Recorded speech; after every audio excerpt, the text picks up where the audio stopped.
Now we have 5x upon 3 plus 3 is equal to x plus 7.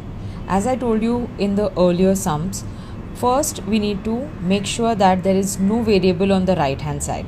So we have x here right now.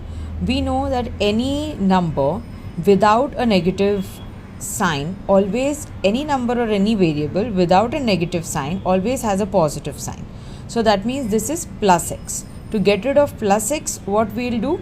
We will subtract it. So plus x minus x will remove x from this side. But if I am putting minus x on the right hand side, I also have to put minus x on the left hand side. So that gives me 5x upon 3 minus x plus 3 is equal to 7. Now 5x upon 3 minus 3, we will keep it as it is.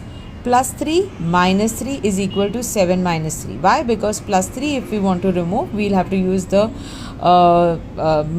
negative 3 sign and on both the sides. So we get 5x upon 3 minus x is equal to 4.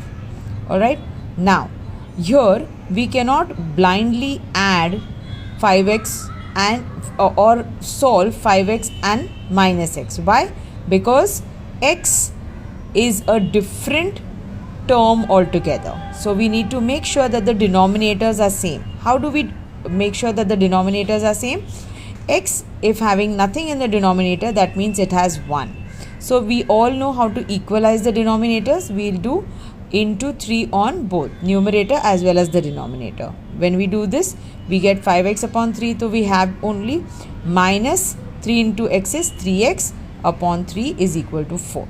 So here we can happily subtract 3x from 5x because now the denominators are same.